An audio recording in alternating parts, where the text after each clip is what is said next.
Good morning, ladies and gentlemen, boys and girls. Thank you guys so much for tuning in to another episode of All Scoring No Defense, the best sports channel. And on this episode, I'm going to give you guys my picks and predictions for Week 13 of the NFL matchups. Let's get into it. Okay, ladies and gentlemen, last week I had a pretty good week, but it's time to build on that. And the goal is to at least get 10 right, 10 or more. And let's do this. All right, so starting things off, we have the Indianapolis Colts versus the Houston Texans.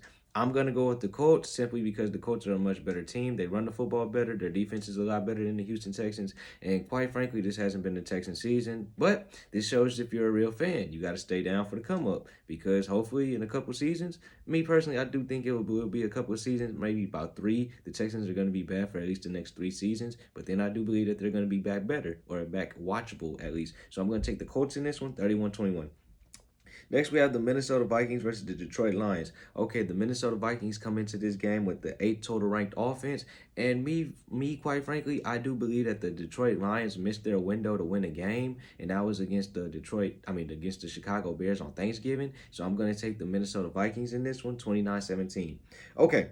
Next, we have the New York Football Giants versus the Miami Dolphins. Now, this is interesting. Both of these teams are coming off of W's. Both of these teams forced a lot of turnovers in their previous win. But get this, the Giants have the 8th ranked defense. And me personally, I think the Giants have a better team. It's just their offense, in particular their quarterback, that's really held this team back in a lot of their games. If they've had better quarterback play, I think their record would be better than what it is. But with that said, I'm going to take the Miami Dolphins. The Dolphins have the 16th ranked defense in the NFL. And quite frankly, the Dolphins were one of the teams that I at least thought were going to make the playoffs this season. But they weren't consistent or they haven't been consistent this season. So I'm going to take Miami to win this game, 24-20.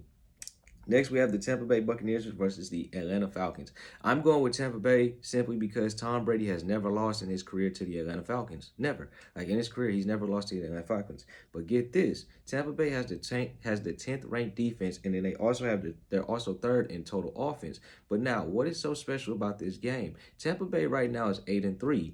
Okay, say that. But if you look at Green Bay's record along with Arizona, Arizona is 9-2, and then Green Bay is 9-3. Green Bay is on a bye week, and if Tampa Bay can win this game, and then Green Bay can lose whenever they come back from their bye week, and then Arizona can lose a game in the next coming of these weeks, Tampa Bay will be up there at the top position. And why is that so important? Because in this scenario, or in the new playoff scenario, now only the top seeded teams get the bye week. So it's not like it used to be where the top 2 seeded teams get a bye week. Only the top seeded team gets a bye week. So keep that in mind as the season starts to prolong towards the playoffs.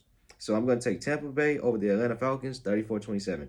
Next, we have the Philadelphia Eagles versus the New York Football Jets. Okay, the New York Football Jets are a team that they got a surprising win last week. I will give them that. I was not picking them to win that game against the Houston Texans. I didn't see that coming. They won that game fair and square. But the Philadelphia Eagles come into this game with the 9th ranked defense. And now my only thing with this Philadelphia Eagles team in particular is their quarterback play. Jalen Hurts, I'm not saying he has to throw for over 300 yards a game, but he has to improve on his quarterback play from the pocket. Right now, Jalen Hurts is completing 84% of his passes.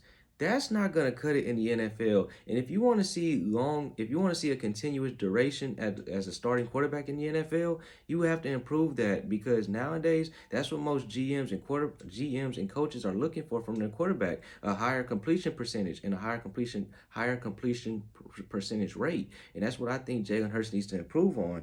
And because his last week he only had a completion percentage of 18. That's not going to cut it. But with that being said, I'm going to take the Philadelphia Eagles over the New York Football Jets, 31-17.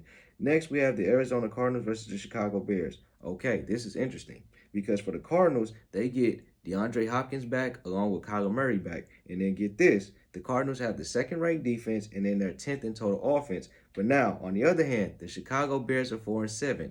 Okay, that record doesn't jump off the charts, but if Chicago can find a way to win this game and the Minnesota Vikings lose, they will be tied for 2nd place in their division. And then they'll be right under Green Bay. And then with the playoffs coming around, you don't know what's going to happen or you don't know what's to come. And anything can happen for a wild card team. So if Chicago comes out motivated and ready to play this game, anything can happen. And you never know in the NFL. But with that being said, I'm going to take the Arizona Cardinals in this one, 35-24.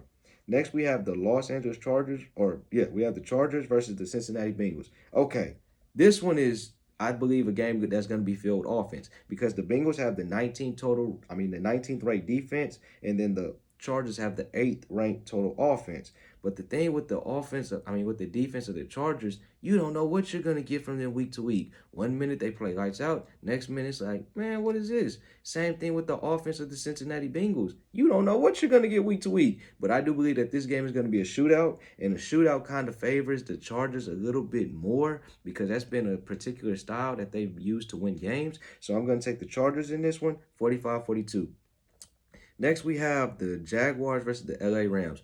This is a game that the Rams need to win. And I'm not talking about win slightly. They need to win this game convincingly because these past couple of weeks, it's been kind of But one thing I do like about the Rams when looking at their rankings, they're the 13th ranked defense and they have the 7th ranked total offense. So that is interesting. Also, the Rams need to pick up some type of momentum because the playoffs are right around the corner. And you don't want to go into the playoffs with stagnant play because you're not gonna last long in the playoffs. And in the NFL, it's different. It's just one game. So you got to bring your best football or else you're going to be at home or you're going to be going home. All right, next we have the Washington football team versus the Las Vegas Raiders. I'm going with Washington, and I touched on this Thursday. Okay, the Cowboys won last night, so this now puts even more pressure on the Washington football team to win this game to keep up with the Dallas Cowboys in that NFC East picture. Also, the Raiders are coming into this game with a better offense than they had in previous games. The Raiders now have the 5th total offensive rating. That serves them well heading into a ball game like this. But me personally, I'm gonna go with Washington. And another thing, Taylor Heineke, I'm a believer, man. You shut me up. He proved me wrong against Seattle. So I'm gonna take Washington in this one, 34-31. Next, we have the Baltimore Ravens versus the Pittsburgh Steelers. I'm going to take Baltimore. Baltimore is coming in off a close win against the Cleveland Browns, which it wasn't bad, but it wasn't good. Lamar Jackson turned the ball over a little bit more than he usually does, so I'm not going to be really too much worried about that. And then with the Steelers, and their offense is like, at times, it's very, very stagnant and it's very flat. So I'm going to take Baltimore in a close victory, 27-24. Next, we have the San Francisco 49ers versus the Seattle Seahawks. Look, in Seattle, it's time to break things up. Either Pete Carroll or Russell Wilson has to leave because this team is not even watchable. They have the second worst. They're second worst in total offense, and then defensively,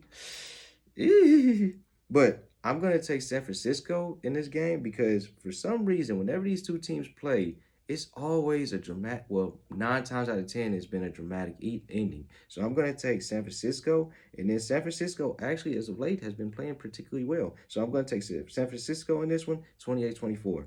Next, we have the Denver Broncos versus the Kansas City Chiefs. Okay, ladies and gentlemen, this is my upset of the week. Now, Kansas City is coming in off a 4-game winning streak. Last week they had 5 sacks, so their defense is playing better. And then this team is 17th in defense. They have the 17th ranked defense. That's not bad, but that's not eye-opening either. But get this, they're the 2nd ranked offense, so their offense counteracts their bad defense at times. And their defense has been playing a little bit well as of late. But the reason why I'm going to take Denver is I believe Denver has the formula to take down a team such as Kansas City. They have a pass rush that at times can get to the quarterback consistently. And then their secondary, I believe their secondary is going to play big in this game because Tampa Bay kind of wrote the book on how to neutralize Kansas City's offense. Play 2 deep safeties and don't allow anything over the top. Now, one thing that I will say Patrick Mahomes does a great job of, he dumps the ball off a lot to Travis Kelce, someone who gets that intermediate game going. But I do believe that if Denver can shut that down, I think they're going to win this game. And that's why I'm going to take Denver in this one. I'm going to take Denver in a close ball game, 27-24.